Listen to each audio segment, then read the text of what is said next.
Mr. Vidal? Yes. Is there some ideological reason why you've moved to Italy? Is there simply for the waters? Is there some ideological reason why I have moved to Italy, or is it simply for the waters? That's Casablanca, isn't it? Well, I haven't moved to Italy. I have a house in the south of Italy, south of Naples, and I have a house in the Hollywood Hills. So those who argue I do not live in America at all have a point.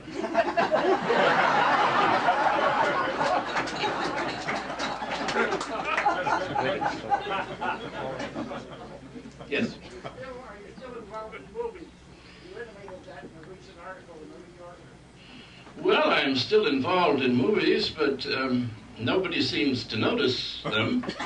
Gattaca. As I acted in a film, that is a euphemism, I was in a film called Gattaca, which opened fairly invisibly a few months ago. Takes place in the near future. Ethan Hawke, Uma Thurman, Alan Arkin, and myself.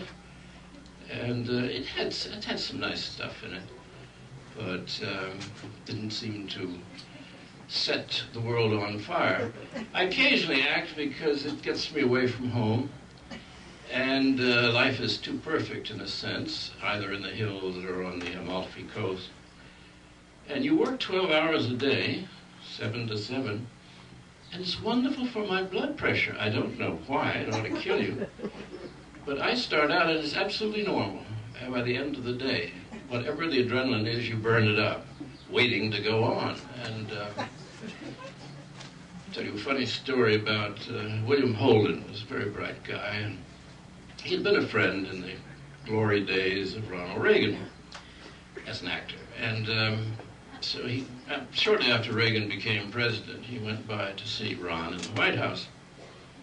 And Ron said, we've got to stay for lunch. So he stayed for lunch, and they did nothing but gossip about the movie. He said, you know, Bill, you should try politics. It's a wonderful second career.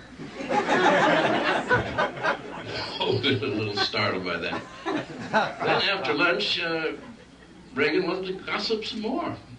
So they went in, they sat in the Red Room. Now, as Holden said, you know, even if you meet a lowly producer at Universal, you can't sit in a room with him without the phone ringing, an aide coming in, some crisis. Here he's with the President of the United States for 5 hours, and the phone never rings, nobody ever comes in. And all Reagan did was, now let me tell you again about the Ida Lupino contract. This is 1937, no, it was 36. And I went into Mr. Warner, I never called him Jack. He was the greatest man I ever met. Politics is easy. Is it historical? Compare journalism, particularly political commentary today, during the course of your adult life with the past, and is there any real comparison between the McCarthy age in the late 50s and the 50s and today's sort of scandal-driven political scene?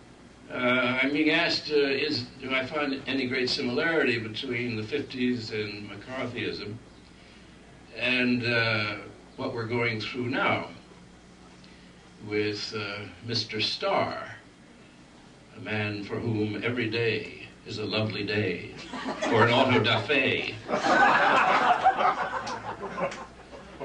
Well, the principal difference was we didn't give Senator McCarthy $40 million and the FBI. You could have Mother Teresa in prison, you know, for running an unruly house if you have that much money and that much FBI influence. That's what they're there for. McCarthy was just a single agent, pretty much out of his skull, and alcoholic and in due course self-destructed. This guy, you remember, there was a wonderful character actor called Grady Sutton, who appeared with W.C. Fields in almost every movie. And he was a great, big, fat Southern sissy with his moon face and his wonderful Southern accent. Mr. Fields, well, I just don't know what you mean, Mr. Fields. Fields would say, you know, Grady, the trouble with you is you have too much of the tomboy in you. Well, that's my feeling about Mr. Starr. When I say much too much of the tomboy in that one. He should be playing it much, much quieter and much cooler, but it's all gone to his head. Such powers have never been given before to any public official. The power to ask any question of anyone that he feels might in any way be related. Now, you have to go back to the Holy Office in the 16th century of the Roman Catholic Church to come across anything this lurid. And we sit there and let it happen. I mean, to me, and then the other part of his question was, what about the press today versus then? Well, it's always cowardly. But then, we were sort of stunned by McCarthy. But to attack him, you just attacked him. You would be accused of being a red, and you might lose your job on network television. But by and large, nobody would come to you as they came to Mr. Blumenthal and said, have you said anything unpleasant about us to a journalist? I mean, that is unheard of. That's thought control. But I've always felt that sooner or later we would get a dictatorship, and a lot of it's already in place. I mean, isn't about a third of the population in prison, mostly for drugs, which are in no way harmful to others, if not to oneself. So I think the infrastructure is there. Mandatory blood tests, urine tests. We're a tightly controlled people. And I think there may come a moment when we say we get tired of all the money in politics, and suddenly we'll say, well, so-and-so looks like such a good person, and he's so thorough, and so, anyway, he will be someone like Pat Boone, and not Adolf Hitler. He will be terribly cozy. And then the stormtroopers are in the streets. That, of course, is the bad scenario. The good scenario is we go back to Philadelphia and get a new constitution. Or, failing a new constitution, we restore the old one. Apparently over the dead body of the Supreme Court.